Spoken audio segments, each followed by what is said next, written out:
El barrio de Once, en Valvanera, fue durante mucho tiempo la gran judería de Buenos Aires. Y esto cambió. Se sumó, o se han sumado los sirios, los libaneses, los armenios. Y en los años 70 aproximadamente, los coreanos. Lo cual enriquece en todo sentido, material y espiritualmente, al barrio. De esta manera continuamos.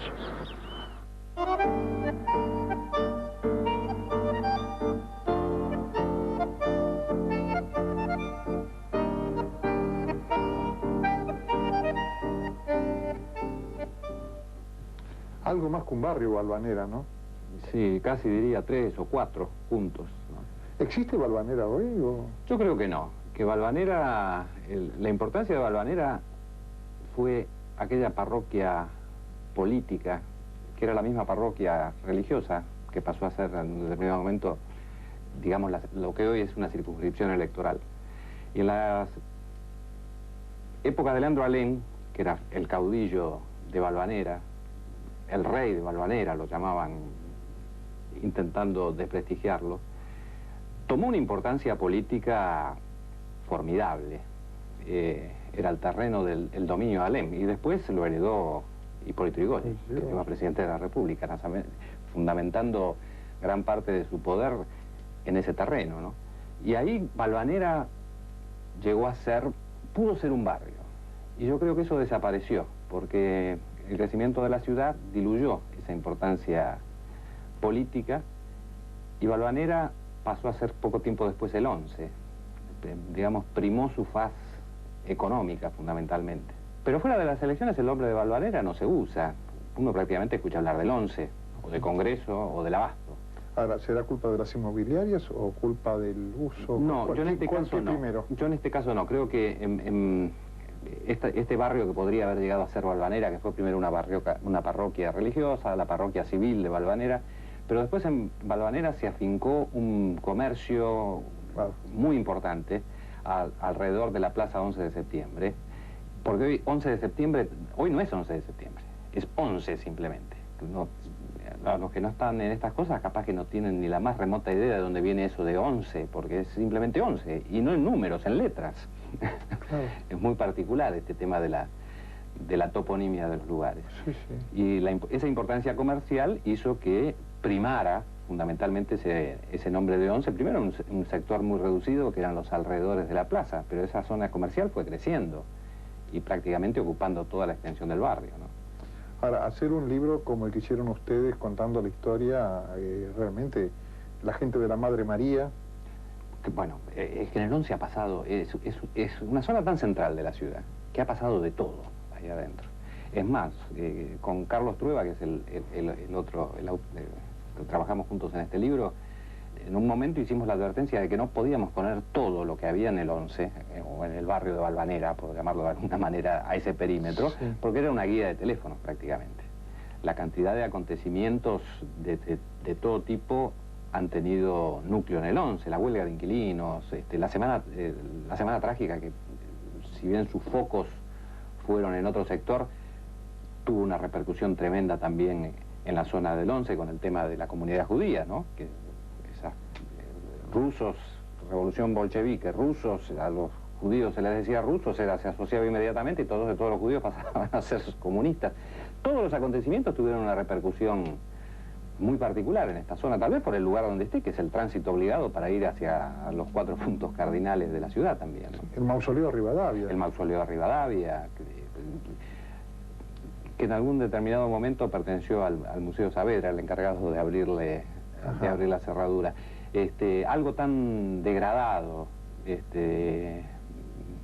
por una plaza que es tal vez sin duda una de las más feas de la ciudad, ¿no? Cuando digo la Plaza 11 en realidad es una miserere, en realidad es una parada de colectivo gigantesca, ¿no? Es cierto. Es una parada de colectivo, lo mismo que Constitución y Retiro en alguna medida, pero 11 es particularmente fea, y el monumento está en un lugar ahí perdido, ahora rodeado por rejas, por esta barbarie que ataca con todo lo que es monumentos. Iba a estar en Plaza de Mayo el monumento a Rivadavia. Claro.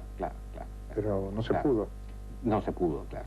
Por suerte, porque La Plaza de Mayo siempre es un lugar de conflicto que hubieran querido estar todos, y si uno dijera a todos los que quieren tener un rinconcito en Plaza de Mayo, se va a transformar en una especie de panteón o de superficie para colocar placas. Ahora, Alberto, ¿qué es lo que a vos, como hombre de la historia, en este caso narrando el barrio de Valvanera, el 11, ¿qué es lo que a vos más te llama la atención? ¿Qué aspecto te llama más de tantos que hay?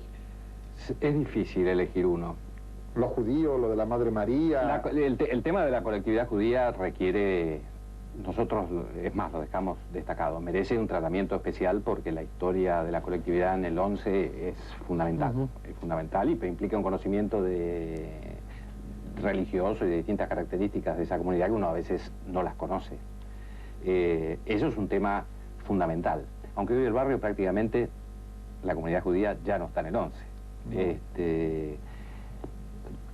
El tema del tango. Uno habla de que Gardel y Razzano se enfrentan en un determinado momento, los dos eran personajes que vivían en la zona. El tema del abasto es también apasionante, ¿no? Y lo interesante, fundamentalmente, yo creo, el tema que más me interesó es lo comercial. Como siempre el 11 estuvo relacionado o con el abasto de la ciudad, el mercado, los mataderos, el mercado, y después el comercio, que eso seguramente que está sobre la avenida Rivadavia, y la avenida Rivadavia es el eje, ¿no?, de la ciudad. Y bueno, eso debe justificar que se encuentre afincado ahí ese tremendo comercio minorista que hoy en día ya no creo que tenga ni remotamente el peso que tuvo en algún momento, ¿no? Yo recuerdo cuando se iban a comprar los vaqueros importados, los Lee, en ese momento, que venían de Estados Unidos, ¿no? Después de los Far West, y uno tenía que ir a me acuerdo, a la Galería Internacional, que los vendía de contrabando, naturalmente. O sea, convocó al rock. Claro. El rock. Yo creo que es un barrio medular, realmente, de la ciudad, ¿no? El imaginario colectivo sitúa en el barrio de Valvanera uno de sus puntos culminantes. ¿Por qué? Porque hacemos referencia a Corrientes y Pueyrredón. Y allí se imagina la gente que Baldomero Fernández Moreno se inspiró para escribir aquel poema mítico de 70 balcones y ninguna flor. Historias de Valvanera. Historias que seguimos relatando después del corte.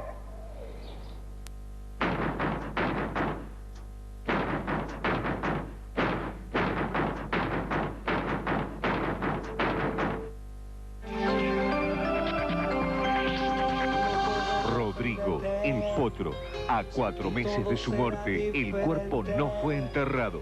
Una investigación a fondo del equipo de Tierra de Periodistas. En una entrevista exclusiva con Beatriz Olave, la madre del ídolo cuartetero. Rodrigo, la respuesta a muchas preguntas como nadie lo mostró antes. Esta noche a las 22 en Tierra de Periodistas por Canal 7 Argentina. Acá en Valvanera, que tiene que ver con la ópera y con el teatro. Hubo un teatro muy singular que fue el Marconi en Rivadavia y Pichincha y fue demolido en los años 60. Pero ese teatro era frecuentado por muchos años por una audiencia muy particular. Changarines y peones, la mayoría de origen italiano, del sur de Italia, de la Baja Italia, que amaban la ópera, querían escuchar su idioma y mantener el vínculo con su patria lontana, su patria lejana. Entonces el Marconi era ese punto de unión que daba aquí Valvanera, con puestas en escena que no quizás tenían la excelencia que podían tener otros teatros del centro, el Colón, pero que sí era un laboratorio, porque muchas de las figuras que acá debutaban en el Marconi de Valvanera, de Rivadavia y Pichincha, después triunfaban en el Teatro Colón. Historias que así continuamos relatando.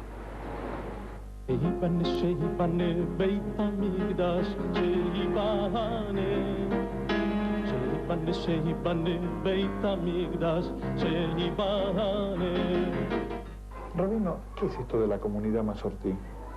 Bueno, en realidad Mazortí es una federación de comunidades, es una organización que agrupa a las comunidades del judaísmo conservador en Latinoamérica, lo que significa que vincula a las comunidades entre sí, trabajando en los niveles tanto de sus dirigentes voluntarios como de sus rabinos, sus movimientos juveniles, actividades tanto de difusión cultural como de apoyo al servicio que las comunidades dan a los miembros que asisten a ellas. ¿Sigue el 11 siendo este barrio judío de siempre? Bueno, evidentemente sufrió una transformación, una metamorfosis Y yo diría que es la síntesis inclusive de la historia misma de la inmigración, el 11, porque nos marca un punto de anclaje, lo que significa el sueño de esta Argentina, que es la unidad en la diversidad a través de la multiplicidad de tradiciones y de historias. Parecería ser que es una especie como de vía de acceso a la ciudad de Buenos Aires, porque en esta transformación y en esa migración, si bien sigue la impronta y sigue nuestra colectividad marcando el paisaje del 11, hubo migraciones, muchos se fueron ubicando en otros barrios, como fue la migración a Belgrano y a otros sectores, y es por ejemplo hoy la colectividad coreana la que fue ocupando parte de esos espacios en el 11, inclusive si uno camina por las calles y ve los comercios, parecería ser que es uno de los barrios de bienvenida a aquellas colectividades que van llegando a transformar, ¿no?, el tema de Buenos Aires. Dentro del gran espectro de sinagogas que hay en la capital, en toda Argentina, sí, principalmente tenemos los templos sefaradí y los templos ashkenazí. Los templos ashkenazí, la zona occidental, digamos, de Europa, de la Europa de Rusia, Polonia y demás, Alemania, de inmigrantes de toda esa zona, eso sería ashkenazí. Y aparte de sefaradí hay varios matices. Uno de ellos es este, uno de ellos es de los judíos de Siria. La diferenciación está básicamente en la liturgia, en la, digamos, la música de los rezos. ¿Por qué la música? Los judíos provenientes de los países árabes captaron la música oriental, digamos. Y los judíos que venían de los países como Alemania, Rusia o demás, una música parecida a la música clásica, una lírica parecida. Y también hay una pequeña diferencia con las comidas. Dentro de esta ciudad de Buenos Aires y del barrio de Once, esta corriente hasídica, ¿sería la palabra? Correcto, hasídica, ¿cómo no? ¿Es la más mística, pregunto yo? En realidad, siendo que responde a lo que son las enseñanzas del Baal Shem Tov, Rabbi Israel Baal Shem Tov, que nació hace 300 años en Europa, comienza a partir de él toda una corriente mística que se empieza a difundir hacia no necesariamente el versado en las letras, sino también en el ego y la persona simple. A partir de entonces comienza un movimiento llamado el movimiento hasídico, del cual deriva 2 generaciones más tarde el movimiento de Chabad Lubavitch con su fundador, el rabino Shneur Zalman de Liadi, conocido también como el Alter Rebbe, el viejo Rebbe.